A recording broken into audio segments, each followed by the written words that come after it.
that this is one of the stories that we have. We have quite a few. But the story I was just thinking of is that I remember when we were expanding for the first time in Ohio, and we picked up a local newspaper. There's several other balloon manufacturers in Ohio at the time, and the local newspaper was saying, basically, I don't remember exactly the headline of the article, but it was, this company is expanding and they don't know what they're doing because they should be actually contracting at this time. So we felt at the time that maybe we were doing something that we shouldn't be doing because we were just new to the balloon business. Oh, you don't need to listen to reporters, Betty. Well, you know what? Have you learned that over time? Well, yes, but that company is no longer in business either, so that's okay too. Oh, the ones that were doing the story? Right. No, they said that you couldn't make an investment pay Right. in the balloon business. And we said, well, gee, maybe they know something we don't know. Maybe not. Which turns out not. It turned out not. That's correct. Well, take us through some of the development of Pioneer, which gets us eventually here. Well, what we basically focused it on was a relatively simple strategy. And that strategy said that if we could teach people how to build a profitable business out of selling balloons, then we could get a fair share of their business. And that's basically what we did. We focused in on education, and we tried to make sure that the different businesses would have products that they would learn how to use them and put the basic principles in place in terms of how to run a profitable business. That's interesting to me. Are there other businesses kind of like yours where you had to develop the people who would actually do the sales? I'm trying to think, and I'm really. not coming up with anything off the top of my head. No. That's an interesting. Yeah, there's a different approach, but what we had to do was take balloons out of a commodity category, and we had to make sure that what we were selling was total value, not just a price per product. That's interesting because you're going against the whole trend of the world, which is everything being commoditized. That's also very true. So, but you were able to distinguish. Well, I think for an American business to succeed, it has to focus in on making sure that it is total value that it supplies. Because if it's only price, there's no way that we can compete against the real low-cost, low-wage countries around the world.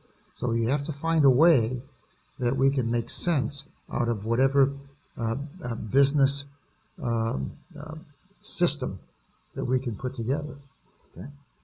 And so you're in Ohio, and you begin to develop what you were talking about. That's correct. What happens next?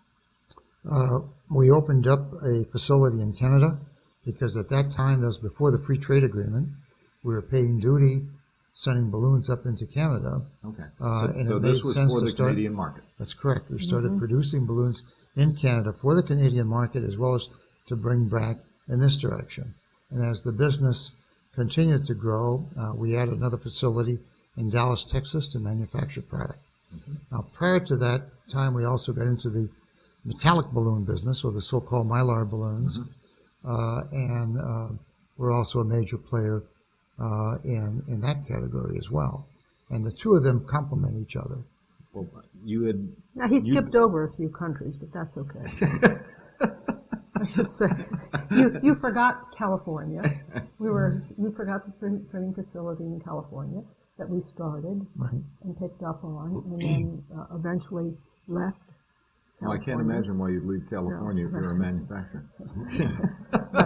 We'll get into that. And then, of course, there was England and Australia, and a few of those that were coming on about the same time. But you'd had this connection to Wichita, so how did Wichita get into the picture? We were living here. Oh, you were living here, even though the operations So we started the headquarters here. And as I tell a lot of the local people here, we're here by choice, not by necessity. Wichita is a great place. It's a real entrepreneurial town. And we felt that we would get good support operating out of Wichita, and indeed we have. As the company developed in the stories so far, are we up to present or not? Oh, no, a long way from present. Okay. Tell us a bit more. The company has grown. We took a real setback with the recession that started. 2008. Well, recession that started 2000. That At was- okay. 1999, right at the millennium. We were starting to come out of that, and of course 9/11 happened, and we're in the celebrations business. And celebrations came to a total stop, an absolute stop. And it very much hurt our business. And so it took us several years to kind of begin to come back out of that. Yep. And then, of course, the recession of 2008 kind of took its toll on us as well as a lot of other Well, companies. question, you have such worldwide operations, though. That's correct. Were you able to balance any of that? Were there things going on externally that helped? No question, our international activity helped smooth some of the dips that we would experience domestically, and even our sales didn't drop dramatically. They just kind of fizzled and flattened to a great extent. The international is what kept us going relatively well. So, Well, people don't understand, but this is the biggest exporting per capita city in the United States. that's correct. That's correct. And unlike the rest of the economy, it's not driven by consumption, it's driven by business investment, and that's mostly due to exports. Right.